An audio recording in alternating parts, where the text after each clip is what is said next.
Olá, eu sou Janaína Spolidório, professora, criadora de conteúdos didáticos e este é o Origem, podcast que fala sobre a raiz da educação no Brasil e no mundo. Espero que goste do conteúdo que criamos especialmente para você. E vem comigo! Origem. Brown, Pons, Tiger. Proelpsis, Origin, Ien. Origem, com Janaína Spolidório. Olá, caro ouvinte! Estamos de volta com o podcast Origem e o episódio de hoje eu faço com a nossa querida Carol Cardenas, porque é um episódio do Pedagógico Literário. Esse episódio ele é bem especial, lembrando que o podcast ele é como se fosse um programa de rádio, só que nós gravamos antes, ele não é ao vivo, então você pode ouvir enquanto lava a louça, enquanto corrige as suas atividades da escola, enquanto você corre um pouquinho para queimar as suas calorias, enfim, em qualquer momento. Para começar, a gente achou interessante explicar para você por que nós sempre começamos o podcast literário falando um pouquinho sobre o autor do dia, né, Carol? Oi, gente, tudo bem? Sim, é extremamente importante. A gente passou, já estamos, acho que Já estamos chegando no 10º literário e a gente sempre começa contando um pouquinho da história, o nome, porque às vezes muitos deles usam pseudônimos, né? A gente conta um pouquinho e a importância disso. Quando você faz isso, provavelmente muitos de vocês fazem isso com seus alunos também. Começam a contar uma história a partir da história de vida do autor daquela história, do autor daquele livro. E a gente faz isso por um motivo muito simples. Pessoas, elas buscam por pessoas. Então, é legal a gente saber que antes dele ser o autor daquele livro, antes dele contar, escrever aquela história, existe por trás dele uma vida, existem situações, existem dificuldades, e isso afeta diretamente. Na verdade, a gente pode dizer que a escrita dele é a vida dele. São as experiências dele como pessoa, são os traumas dele, e a gente acha importante sempre contextualizar isso, mostrar que por trás desse autor, por trás dessa obra, que na verdade é o que a gente traz para vocês, existe uma história e muitas vezes elas se parecem com as nossas, né, Jana? Sim, são histórias que nós, na verdade, vivenciamos também, como no último, né, que a gente falou sobre o ensaio sobre a cegueira, né, do Saramago. E nós estamos exatamente vivenciando uma pandemia, que é o que aconteceu no livro, de certa forma. Para o podcast de hoje, nós trouxemos, além de um autor, o movimento literário que ele está. Então, ele é um autor muito famoso, talvez vocês conheçam alguns dos poemas infantis dele, é um autor de prosa e poesia, então ele escreve histórias e poemas, escrevia, né? E além disso, a obra que nós vamos usar nesse podcast, ele faz um paralelo entre dois movimentos literários. Na verdade, 3, mas nós vamos usar 2 aqui. E esse paralelo, ele é interessante porque ele vai fazer um paralelo também com a nossa vida na área de educação. Então, um movimento vai representar a educação do papel e a outra a educação da prática. Vai ser bem interessante, não saia daí que você vai entender tintim por tintim esse paralelo que nós vamos traçar aqui com o nosso autor, que é Manuel Bandeira! Seja bem-vindo! Adoro! Manuel Bandeira, o nome dele inteiro era gigante, Manuel Carneiro de Souza Bandeira Filho, e ele nasceu em 86. Ele era pernambucano, recifense, maravilhoso. Essa gente boa demais. Você quer contar, Jana, um pouquinho do Manuel Bandeira? Continuo você, me conta. Bom, Manuel Bandeira, ele, embora tenha nascido no Recife, né, com 10 anos ele se mudou para o Rio de Janeiro, e lá ele estudou em um colégio chamado Pedro II, entre 1897 e 1902. E ele se formou, adivinha em quê? Esse é uma exceção, porque eles sempre se formam em outra coisa, né? Mas esse aqui, ele se formou em letras. Em 1903, ele começou a estudar arquitetura na Faculdade Politécnica em São Paulo. Então, esse daí ele tá bem rodado. Vocês podem ver que eles mudam muito, né, de região. Então, eles têm experiências diversificadas. Eu tô tentando aqui fazer um paralelo com a vida dele para vocês entenderem que são experiências diferentes, né? O que acontece é que o Manuel Bandeira ele tem uma coisa trágica na vida dele, que é a saúde. Ele tinha uma saúde muito frágil ele ficou doente com tuberculose. Então ele procurou se curar em vários lugares, inclusive ele saiu do país para isso, e ele chegou até a ir para a Suíça, né, onde ele ficou ali 1 ano tentando se recuperar da tuberculose. Quando ele voltou ao Brasil em 1914, ele começou a se dedicar à verdadeira paixão da vida dele, a literatura. Até se vocês procurarem livros do Manuel Bandeira, vocês vão ver que tem alguns títulos que são, por exemplo, eu acho que é A Estrela da Vida Inteira. São todos os poemas que ele fez durante a vida. É um livro super grosso, então ele vai ser dividido em vários tipos de poema, tanto para adulto quanto para criança. E é bem interessante ter essa obra, porque é uma obra bem diversificada. Então você vê ali que ele tinha uma flexibilidade muito grande de escrita. E o interessante é que ele pertence, na verdade, a uma fase muito conhecida nossa, todo mundo já estudou sobre ela na escola, não tem como não ter estudado, que é a fase modernista. E daí, nessa fase, caso vocês não se lembrem, a gente tem as gerações. Ele está entre a primeira e segunda geração modernista. Bom, o modernismo ele tinha como objetivo colocar uma literatura no Brasil que fosse mais nacionalista, até regionalista, né, se você for pensar. A gente tem ali algumas... até obras de arte, né? A gente começa ali um pouco com Tarsila do Amaral, que todo mundo conhece. E tem também alguns autores muito famosos dessa época que são bem regionalistas. E eles, na verdade, eles querem ir contra autores parnasianos. O parnasianismo, nem todo mundo lembra dele. Eu vou lembrar bem, porque eu fiz um trabalho na faculdade que deu o trabalho para mim, mas nem todo mundo lembra dele. Ele tinha, assim, formas rebuscadas, era, assim, cheio de palavras esquisitas. Os autores eles chegavam a ter um dicionário do lado só para encontrar uma palavra nova para colocar no poema. E era tudo muito assim, pensado. Então tinha que ser perfeita a métrica, a poesia tinha que ter aquele número de sílabas. Era uma coisa assim muito dentro da caixa, muito burocrática, se você pensar em termos de educação, né, Carol? O que você lembra dessas épocas de movimento da sua vida? Primeiro que eu queria chorar toda vez que tinha que fazer algo no parnasianismo, porque justamente por essa perfeição que ele exigia, né? Se a gente pega as escritas, é inconfundível, né? É muito... Você bate o olho e fala, é desse período, é dessa geração parnasiana.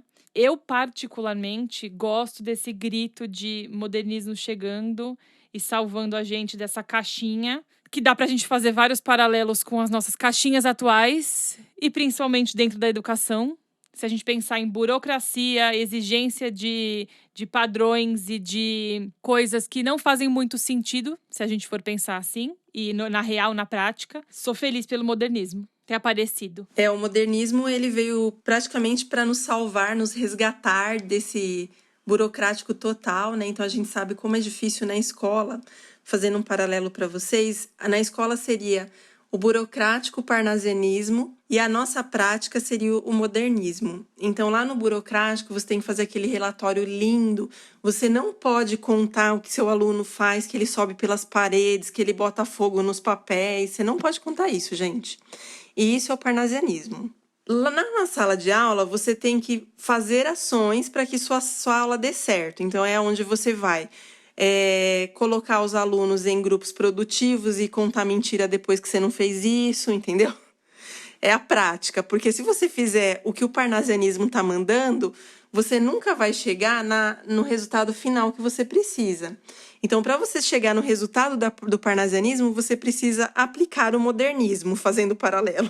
É uma coisa na teoria e outra na prática, né? Não vamos mentir. Então, seria esse paralelo que a gente gostaria de fazer com vocês. E a gente achou um poema, na verdade a Carol que achou, né, que esse é o mês dela. Lembrando que cada mês é de uma de nós, né? Ela foi simpática, né, depois de eu ter escolhido o ensaio sobre a cegueira. Ela tá rindo a beça aqui também, que foi bem difícil para nós. Ela escolheu um poema do Manuel Bandeira chamado Poética, do livro Libertinagem. Então, ele faz uma crítica aos moldes que eram explorados antes, a essa burocracia. Daí a gente achou interessante analisar aqui com vocês, para vocês terem uma mente mais ampliada em relação à educação, né? E aí, Jana, eu queria te perguntar, o que o professor está fazendo hoje, pensando na nossa atual situação de de escola, de sala de aula, de educação em geral, você ouve muitos professores, né? Você, nos cursos, nas lives, enfim, você tem muito contato com eles. E o que você acha que nós realmente, como professores, né, estamos fazendo para chegar naquele momento ideal, naquele formato ideal na escola, ou na sala de aula, ou na educação? Que escolhas que talvez nós deveríamos fazer para que as coisas sejam diferentes, aconteçam de uma forma diferente? Me fala um pouquinho disso. Carol, esse é um assunto que é um pouco difícil, porque, na verdade, a escolha deveria ser profissional, mas às vezes vai um pouco pro pessoal, né? Muitas das escolhas que nós fazemos são baseadas na vida que nós tivemos, assim como acontece com os autores. Então, eles escolhem escrever sobre coisas que eles vivenciaram, né? Então, de acordo com a experiência que nós temos, nós aceitamos ou não alguma coisa. Eu vou dar um exemplo que foge um pouquinho da educação, mas vocês vão entender direitinho onde eu quero chegar. Eu tenho uma prima que ela é muito inteligente. Ela fez direito, ela tem uma especialização em criminal e ela acabou dentro de uma sala de aula. Tô dizendo isso porque ela fez também faculdade de história, ela é muito boa em história, mas ela me contou uma vez que ela recusou, ela conhece um advogado, né, que na verdade aqui em São Paulo, e ela é do interior. E esse advogado, ele pegou uma causa de uma pessoa que era alguma coisa relacionada a vidente. E ela é da igreja, eu acho que é presbiteria, né? Alguma coisa assim. Confundo um pouco porque eu tenho uns 54 primos, cada um é de uma religião diferente. Então é difícil, por parte de pai a coisa fica feia. E daí ela é da mesma religião que era minha avó, mas ela tem assim um receio em relação a pegar uma causa dessa, porque ela não acredita na pessoa. Ela mesma falou, né, que assim fica difícil você escolher um caso desse, né, porque você chega a escolher o caso. Porque você não dá credibilidade porque a pessoa tá falando, por causa da sua história de vida. Então, esse advogado, ele pegou a causa do vidente e ganhou uma fortuna em cima. Então, às vezes, a gente faz algumas escolhas profissionais que elas são, por causa do nosso pessoal, nos impede de ir para frente. Então, isso acontece muito na educação, porque grande parte dos professores é muito emocional. Então, a emotividade é uma coisa que leva a pessoa a ser um professor. Dizem que tem que ter o dom, né, do ensinar. Eu já vi uma pessoa falando que, na verdade, você não precisa ter o dom, você precisa ser bom em. Então, eu, por exemplo, eu não tenho esse dom emotivo de jeito nenhum, mas eu sou boa em perceber o que o aluno está precisando.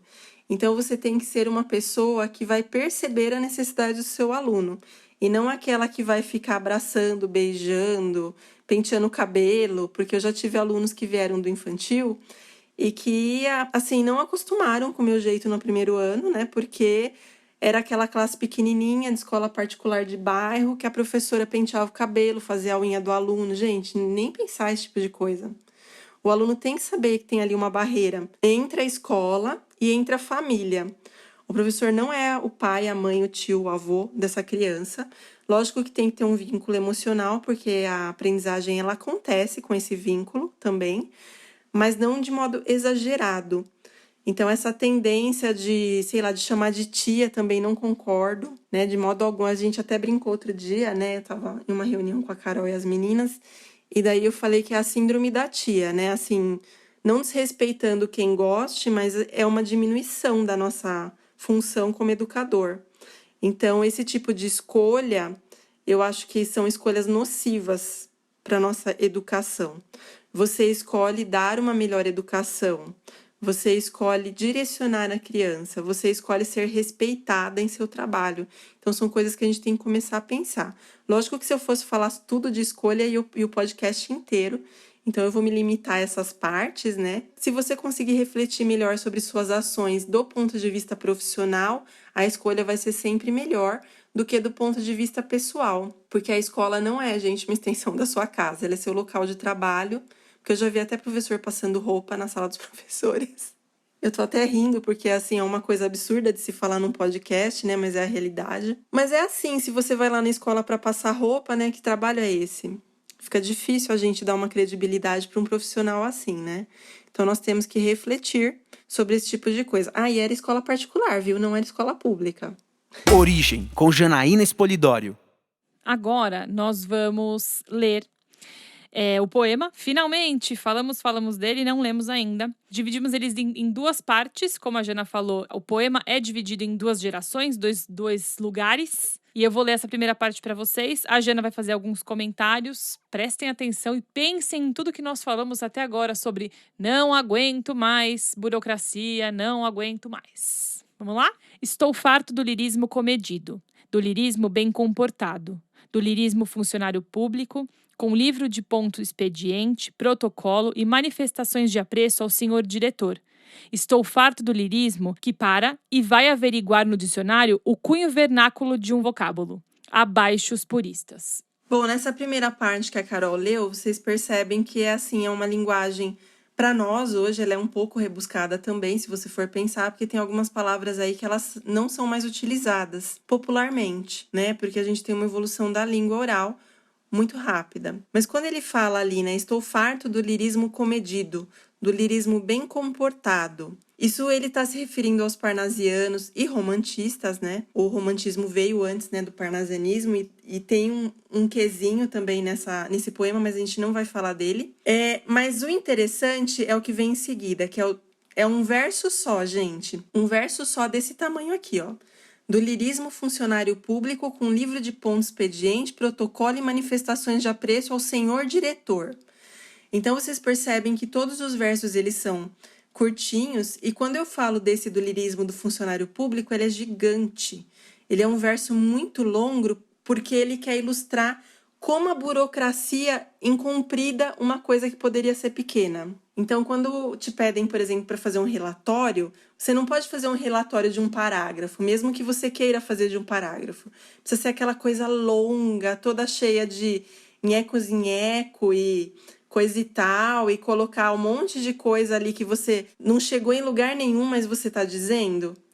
É tão burocrático, gente, que eu tenho no site da loja um material dentro de uma revista digital que ele é como fazer relatórios. E eu tenho parágrafos de relatórios, partes de relatório pronto, porque é tudo igual. Não teria necessidade de você fazer aquilo tudo de novo. É um tipo copia e cola. Então, aqui a gente ilustra, né, nesse poema, nessa parte do lirismo funcionário público com livro de ponto de expediente, protocolo e manifestações de apreço ao senhor diretor, o quanto é desnecessário a gente ficar fazendo relatórios. Ou o quanto é desnecessário nós ficarmos com teoria. Ou até o que nós estamos vivendo hoje, que é muita gente falando de educação e pouca gente fazendo educação na política.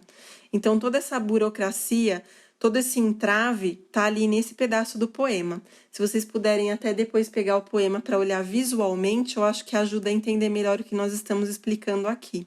Segunda parte do poema diz assim: todas as palavras, sobretudo os barbarismos universais, todas as construções, sobretudo as sintaxes de exceção, todos os ritmos, sobretudo os inumeráveis. Estou farto do lirismo namorador, político, raquítico, sifilítico, de todo o lirismo que capitula ao que quer que seja fora de si mesmo. Então, ele tem aí a crítica que ele fez, né, em relação ao bem comportado. E daí ele continua criticando, falando um pouquinho ali do romantismo, né, no lirismo namorador. Daí ele vai político, porque o político também é burocrático. Raquítico, sifilítico, que ele está se referindo aos chamados mal do século, né, os poetas do mal do século.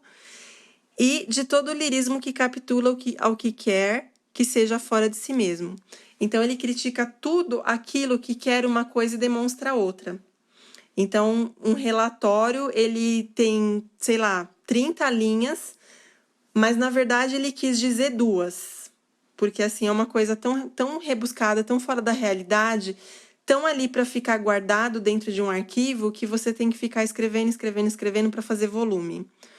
Ou, se não, aquele monte de livros que mandam você ler, e dos 300 livros que você leu durante a faculdade, porque em letras chega nisso, viu, gente? Fácil. Você vai se lembrar de 5.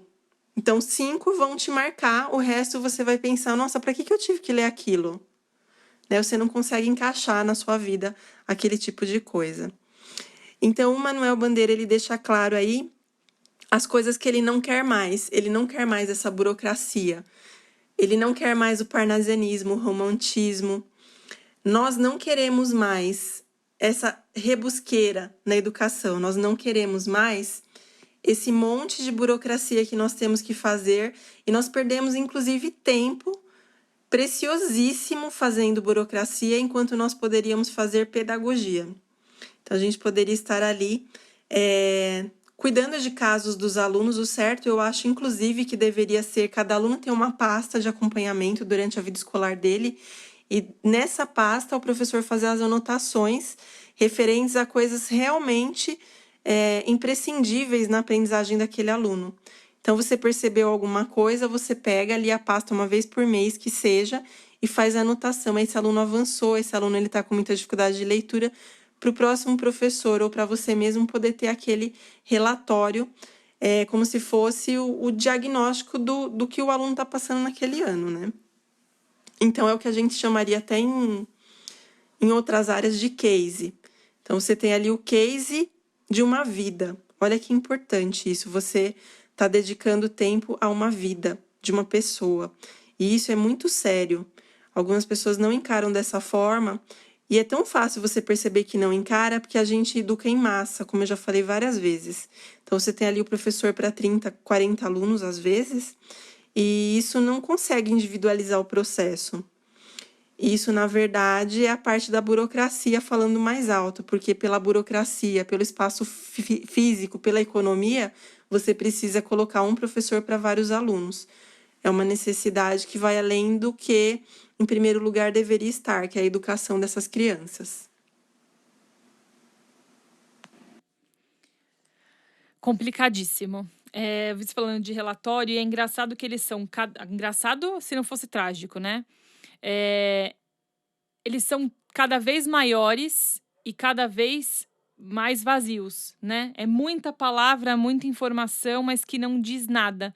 Eu ouvi você falando sobre que seria legal a gente ter esse case, né, do aluno, até para o aluno que vai passar no ano seguinte, o professor saber quem ele está recebendo, qual foi a evolução desse aluno, os problemas que você enfrentar com esse aluno e as coisas boas dele estarem registradas em um lugar para que essa educação fosse mais íntima, mais pessoal mesmo, né? Não fosse aquela coisa de...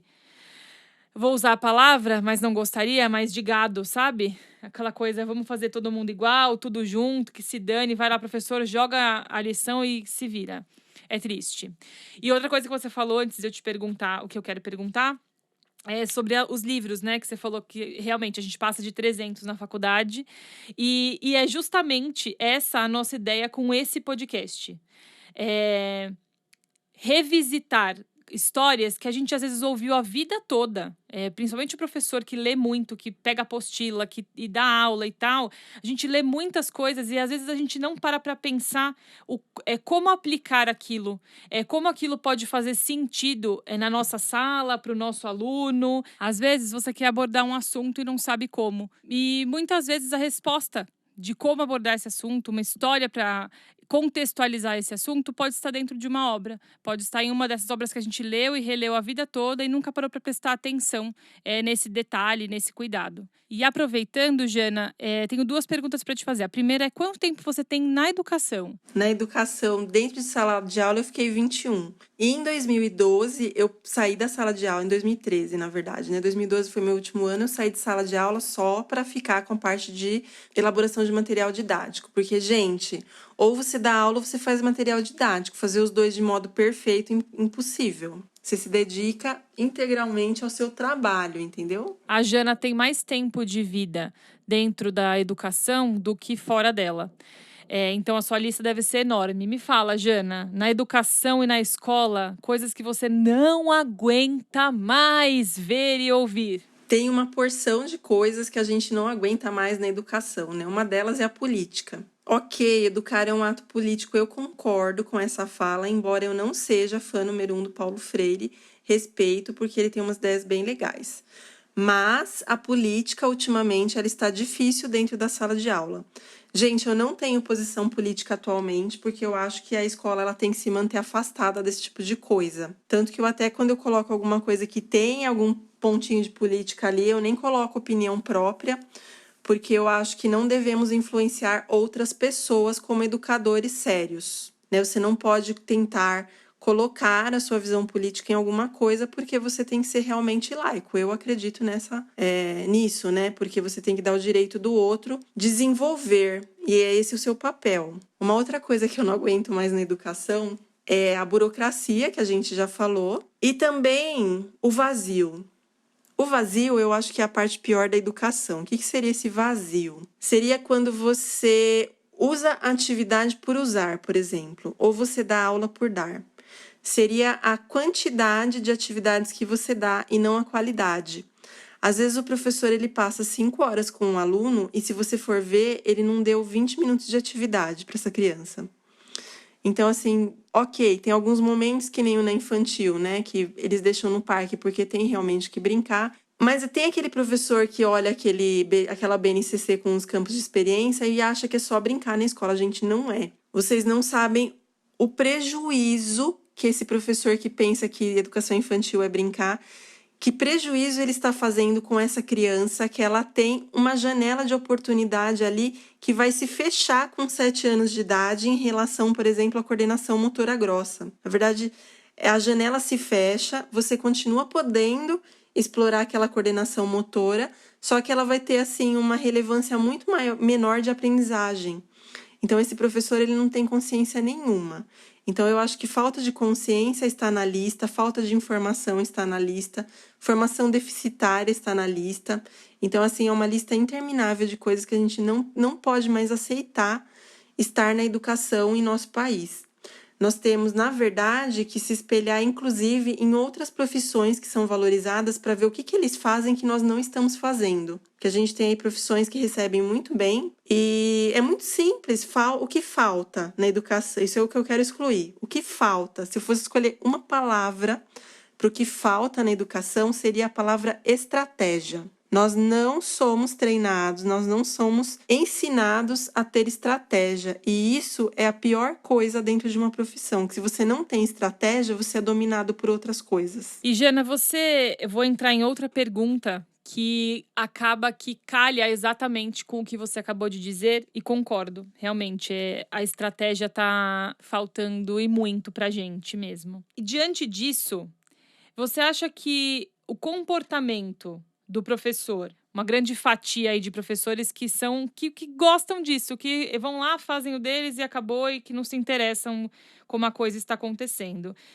Você acha que esse comportamento, ele atrasa essa mudança na educação? Você acha que tem algum comportamento ou realmente vários comportamentos? Quais? Você presenciou algum? Você tem alguma história que lembre isso? Bom, esse tipo de comportamento, na verdade, eu acho que os nossos ouvintes, eles vão, assim, relatar milhares, até se você estiver ouvindo e tiver algum relato assim, você pode colocar ali nos comentários, né, dependendo da plataforma que você tiver. Porque é sempre importante as pessoas perceberem como é relevante e como outras pessoas passam pelo que você passou também. Os comportamentos dos professores afetam muito não apenas a sala de aula deles, como também os outros professores na escola. Então, um exemplo que eu dou muito até nos cursos que eu dou é em relação à alfabetização. Na alfabetização, a gente tem um grande entrave no Brasil e vai continuar tendo, porque assim não tem como você lidar com esse monte de professores que nós temos com formação deficitária e pessoas falando o que deve fazer, mas não deve, porque assim cai no burocrático você, num país desse tamanho, falar que precisa usar um método tal e não saber a realidade local dos alunos, ou até pessoal. Então, como que você fala num país desse tamanho que todo mundo tem que usar um método X? Gente, isso é inconcebível. Eu fui alfabetizada com o método, assim, dentro, né, da teoria de Montessori. Eu não utilizei o método silábico, né, cartilha. Não fui alfabetizada dessa forma. Eu não consigo conceber uma criança que tenha sido alfabetizada atualmente nesse modelo. Não sou contra o método silábico, eu sou contra qualquer método que seja utilizado em sua totalidade para ensinar, porque eles não respeitam as etapas do aluno. Eles respeitam partes das etapas. Então, eu já usei método silábico? Já. Mas não foi o método silábico ipsis literis, ou seja, ao pé da letra, como ele deve ser, nem com cartilha. Eu usei o método silábico para alunos com hipótese silábica e hipótese silábica alfabética e não foi estruturado com as tais famílias silábicas. Eu utilizei de acordo com a necessidade de som que aquele aluno precisava. Então, eu não estou trabalhando babê bibobu, eu estou trabalhando quais são, por exemplo, os animais que começam com ba. Só o ba ali da lista. Então, ele vai perceber que, por exemplo, o boi ele não vai encaixar. Então, você trabalha sobre um outro aspecto. Como eu falei, eu não sou contra nenhum método, eu sou contra o professor não saber utilizar o método, que é diferente. Então, essa questão, ela é super... ilustra muito isso que a Carol perguntou, né? Porque, na verdade, quando um professor usa muito um método e fala que aquilo dá certo, realmente dá certo. Por quê? O primeiro ano, ele é um ano muito ilusório. Então, quando você consegue algum avanço de memória do aluno, que é o que esses métodos fazem, na verdade, o seu coordenador e os outros professores vão ter a impressão, e o pai do aluno também, vão ter a impressão que você realmente alfabetizou aquela criança, mas você não alfabetizou. Você forneceu para ela estratégias que mostram como decodificar determinadas letras, determinadas sílabas. O alfabetizar, gente, vai muito além disso. O alfabetizar é tão complexo, mas tão complexo que a gente precisaria de pelo menos mais 2 anos na faculdade só de alfabetização para entender tudo. Ele é tão complexo que ele envolve uma evolução neural de nós enquanto seres humanos. Porque os primeiros humanos que leram, né, na escrita ainda cuneiforme, eles tinham uma formação neural diferente da nossa. Então, é uma coisa assim, extremamente complexa a alfabetização. E outra coisa, os métodos eles foram criados antes do estudo da leitura, porque o estudo da leitura é recente. Então, eles não consideravam a leitura, eles consideravam mais a escrita, né? Então, fica um pouco difícil para esse professor que resiste a novas experiências. Então, eu acho que a palavra aqui seria resistência a novas experiências, que, aliás, não é só da alfabetização, né, gente? Parte tecnológica aí tá a rodo, mostrando que a gente precisa se atualizar, porque professor obsoleto não vai ter lugar na educação em breve. Origem, com Janaína Espolidório. De resto, não é lirismo. Será contabilidade, tabela de cossenos, secretário do amante exemplar com 100 modelos de cartas e as diferentes maneiras de agradar as mulheres, etc. Quero antes o lirismo dos loucos, o lirismo dos bêbados, o lirismo difícil e pungente dos bêbados, o lirismo dos clowns de Shakespeare. Não quero mais saber do lirismo que não é libertação. Bom, então nesse trechinho aí do Poética que a Carol acabou de ler, que é o restante, né, do poema, na verdade, ele fala que, assim, lirismo coisa nenhuma, né? Porque antes ali ele falou vários tipos de lirismo que, na verdade, ele não queria nem saber deles, porque eles eram burocráticos, né? Eram um mal do século, eram ultrapassados e obsoletos. Olha o que eu acabei de contar ali no finalzinho do Origem 2, que nós não podemos ser obsoletos. E aí ele tem também um verso muito longo que reforça aquela ideia do burocrático que eu falei para vocês, que é: será contabilidade, tabela de cosseno, secretário do amante, exemplar com 100 modelos de cartas e as diferentes maneiras de agradar as mulheres. Gente, isso daqui, ele é um verso, sem pontuação quase que nenhuma, e uma vírgula antes de etc, que nem vírgula tem antes. Olha como que é. Então, além de ser burocrático, ele é incapaz, né? Porque, para quem não se lembra, etc não tem vírgula antes, porque vem do latim, quer dizer et coetera, que quer dizer e outras coisas. Então, quando você fala dançar, cantar e outras coisas, não tem vírgula antes do e. Portanto, etc, não tem vírgula. Claro. Eu tô dizendo isso porque a gente já viu vários livros, viu, com etc, vírgula antes. Quando ele fala ali que ele não quer nada disso, ele quer o lirismo dos loucos, dos bêbados, e tá bêbados mesmo, viu, não é bêbados aqui. O lirismo difícil e pungente dos bêbados, o lirismo dos clowns de Shakespeare. Então, ele quer, assim, que o burlesco, né, ele quer ser livre, ele quer atuar do jeito que ele precisa. Ele quer pegar o aluno dele, no nosso caso, e ensinar. Ele não quer pegar o aluno dele e representar o aluno como um número na sala de aula. Ele quer que esse aluno ele tenha uma personalidade, que ele tenha um acompanhamento. Ele não quer que ele seja ali mais um dentro de um método. Ou ele não quer que ele seja ali mais um dentro de um tempo que não existe mais, que seria um tempo sem tecnologia, por exemplo. Isso não vai acontecer, já passou. Então, ele quer dizer que nós temos que olhar agora para o futuro e para nós mesmos. Jana, e como é que a gente pode fazer para se livrar, para deixar para trás essas coisas que a gente não gosta, que a gente não concorda? Você tem alguma dica, alguma sugestão, alguma ajuda, algum help aqui pra gente? Bom, uma das formas é a formação do professor. Então, você precisa ter uma formação não para você ter um aumento de salário. Gente, não é para isso. Não é fazer 100 horas de curso por R$10 e achar que aquele curso é ótimo porque ele vai te dar 100 horas no seu currículo e você vai ganhar mais. Não é assim que você vai aumentar o seu salário, gente. Para você aumentar o salário de todos, você precisa realmente ter uma formação na educação. E eu tô dando esse exemplo porque outro dia a gente viu um post assim, bem assim, curso tal de educação, 100 horas, R$10. Eu dei risada, uma amiga minha fono deu risada, todo mundo que eu contava começava a dar risada, porque assim, a única explicação de um professor decente fazer isso é o fato dele querer as horas e não o curso, porque certamente é um copia e cola total, ali não deve ter conteúdo nenhum da pessoa que tá dando esse curso, porque uma pessoa com 100 horas de trabalho não ia cobrar R$10, nem para quantidade, não tem como. Uma outra forma de nós cuidarmos disso além da formação é ler muito, que é o que nós estamos tentando que vocês façam aqui no podcast, e eu queria fechar exatamente com essa questão da literatura.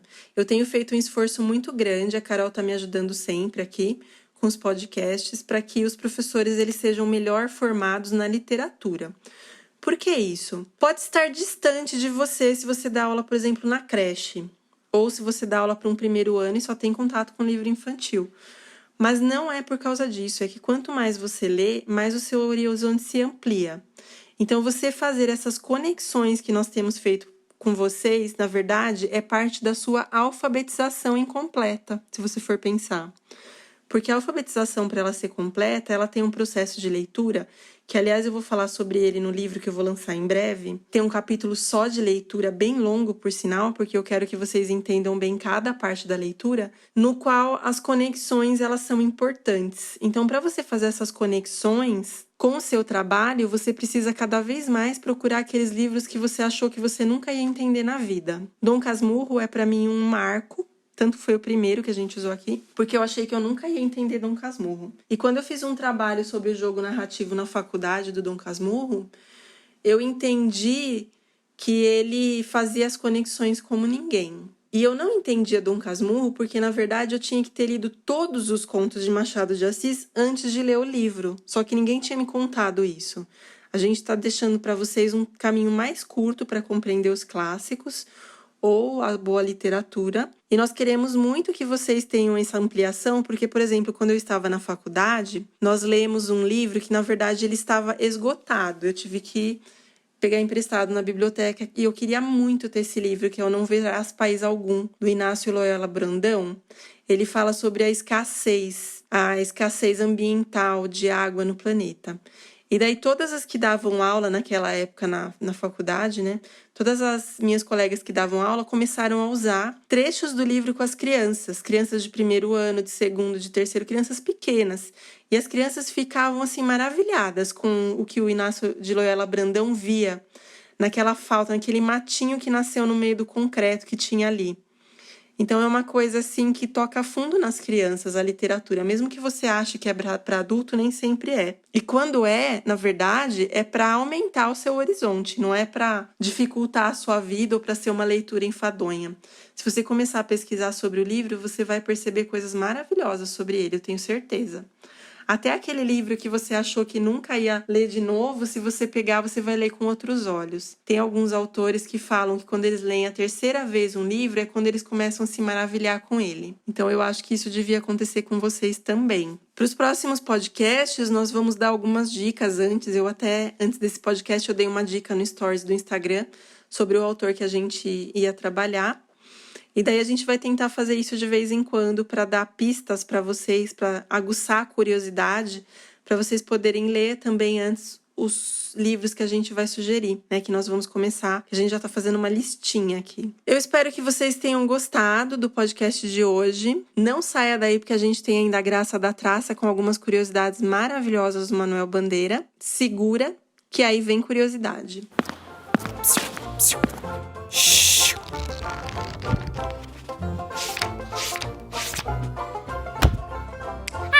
da Traça. Na Rua do Sabão foi publicado em 1924 no livro O Ritmo Dissoluto. Partindo de um refrão tão popular, afinal, quem não conhece Cai Cai Balão na Rua do Sabão? Bandeira retoma imagens da sua infância, possivelmente versificando um episódio que viveu enquanto criança, ativando assim a memória de todos nós. Com elementos do cotidiano, crianças soltando balões, a despeito da proibição, e correndo atrás deles, Bandeira escreve o poema em versos livres, inspirado pelo espírito modernista. Para quem conhece a biografia do poeta, talvez seja clara a relação entre ele e o filho da lavadeira, que trabalha na composição do jornal e tosse muito. Diagnosticado com tuberculose antes dos 20 anos de idade, Bandeira registrou a doença várias vezes em sua obra. Porém, se por um lado o poema traz memórias distantes aos adultos que os leem, ele também é muito bem recebido pelo público infantil. Soltar balões já não faz parte dos costumes atuais, ainda bem. Mas soltar pipa ainda continua encantando os pequenos, que se reconhecem nos versos desse poema, além de identificarem o refrão de uma cantiga tão popular. A graça da traça. Na Academia Brasileira de Letras, Manuel Bandeira foi o terceiro ocupante da cadeira 24, eleito em 29 de agosto de 1940. Anteriormente, o lugar esteve ocupado pelo escritor Luiz Guimarães Filho. A comoção com que neste momento vos agradeço a honra de ter admitido a casa de Machado de Assis não se inspira somente na simpatia daqueles amigos que, a meu favor, souberam inclinar os vossos espíritos. Inspira-se também na esfera das sombras benignas, a cujo calor da imortalidade amadurece a vocação literária. Trecho do discurso de posse. E acaba aqui mais um podcast Origem. Nos vemos no nosso próximo podcast com um tema de pedagógico e em seguida com a querida Carol com um novo literário. Então é isso, pessoal. Compartilhem com seus amigos. Sigam a gente no Instagram, @carolcardenas e @Janaína Espolidório. A gente espera vocês no próximo. Fiquem bem. Um beijo. Orihen. Brown. Pons. Tiger. Proelpsis. Origin. Ien. Origem, com Janaína Espolidório.